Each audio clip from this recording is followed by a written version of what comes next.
melihat ada euforia di dalam persepak bolaan kita. Tapi euforia itu membatalkan atau membuat kita lupa bahwa yang bermain di lapangan itu sebetulnya adalah bukan grup yang kita idealkan sebetulnya, karena apa yang sekarang disebut sebagai naturalisasi itu semacam penipuan terhadap sensasi itu. Atmosfer, sokongan daripada penyokong Indonesia yang ada di stadium dan energi yang ditampilkan oleh timnas adalah sesuatu yang memang sangat luar biasa.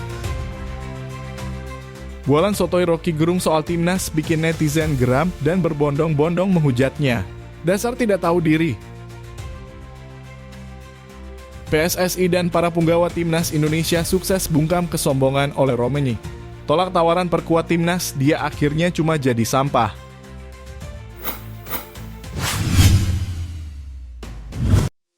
Oleh Romeni sombong, tercatat ada 3 penyerang keturunan yang tulus dinaturalisasi untuk memperkuat timnas Indonesia.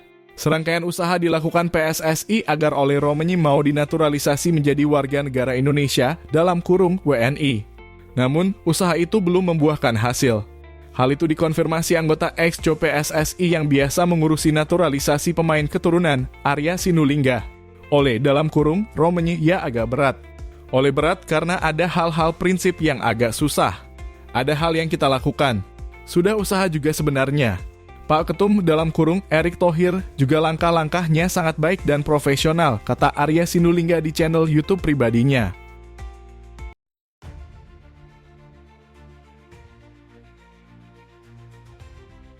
Netizen Indonesia saat ini sedang ramai-ramainya membahas Rocky Gerung setelah komentarnya yang dinilai nyinyir dan tidak memahami sepak bola, terutama terkait banyaknya pemain naturalisasi di timnas Indonesia. Dalam pernyataannya, Rocky menyindir penggunaan pemain naturalisasi yang menurutnya menodai keaslian tim nasional. Namun komentarnya ini justru memancing reaksi keras dari publik. Netizen menilai bahwa Rocky Gerung yang dikenal sebagai seorang pengamat politik tidak punya dasar yang cukup untuk berkomentar soal sepak bola. Banyak yang mengatakan bahwa ia sok tahu dalam hal yang bukan bidangnya. Sejumlah warganet bahkan menganggap komentar Rocky sebagai upaya mencari perhatian dengan cara kontroversial. Komentar dia itu nggak ada dasarnya, nggak ngerti bola tapi malah sotoy, tulis salah satu pengguna Twitter. Komentar serupa terus bermunculan menambah panasnya diskusi tentang peran pemain naturalisasi yang telah membawa banyak kemajuan bagi timnas Indonesia. Selain itu, banyak yang membela kebijakan pemain naturalisasi sebagai langkah strategis demi memperkuat timnas dalam kancah internasional. Beberapa netizen mengingatkan bahwa pemain naturalisasi sudah menjadi praktik umum di berbagai negara dan terbukti berhasil meningkatkan prestasi tim. Reaksi netizen terhadap Rocky Gerung menunjukkan betapa besarnya harapan dan kebanggaan masyarakat Indonesia terhadap perkembangan sepak bola nasional.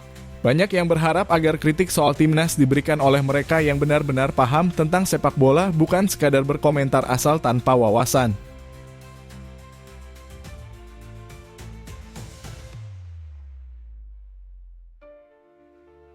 Walau berakhir cedera lutut usai selebrasi, Tom Haye tetap bangga dengan momentum golnya.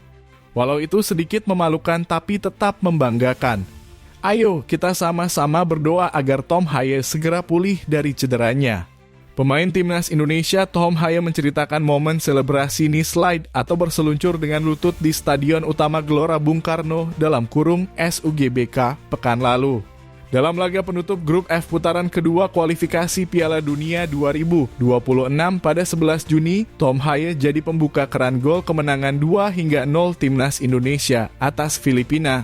Haye menjebol gawang lawan melalui tendangan spektakuler dari luar kotak penalti.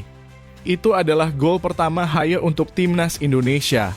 Tak ayal pemain 29 tahun itu terlihat begitu emosional dan langsung melakukan selebrasi. Namun tak lama setelah meluncur, Tom Haye langsung tersungkur hingga telungkup. Saya tidak tahu apa yang sebenarnya saya lakukan, saya hanya melakukan selebrasi knee slide. Sebelumnya selebrasi itu lancar di lapangan lain. Saya bisa meluncur 5-6 meter, nikmat sekali. Tetapi pada momen itu saya ingin melakukan hal yang sama, namun lapangannya keras sekali, kata Haye di YouTube Indosat.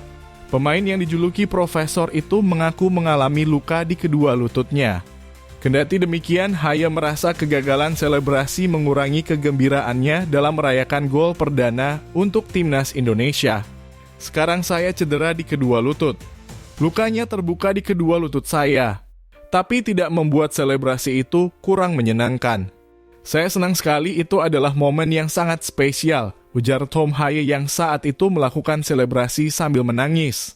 Setelah Tom Haya mencetak gol, timnas Indonesia mempertegas kemenangan dengan tandukan Rizky Ridho yang merobek jala Filipina. Torehan 3 poin memastikan Indonesia melaju ke babak ketiga kualifikasi Piala Dunia 2026.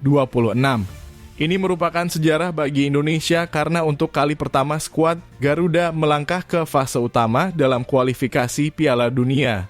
2 tim teratas dari 3 grup babak ketiga kualifikasi zona Asia berhak mendapat tiket langsung ke Piala Dunia 2026.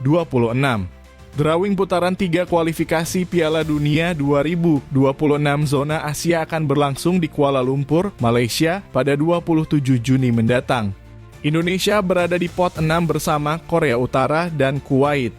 Menurut kalian Indonesia akan satu grup dengan negara apa saja nih guys? Tulis di kolom komentar ya.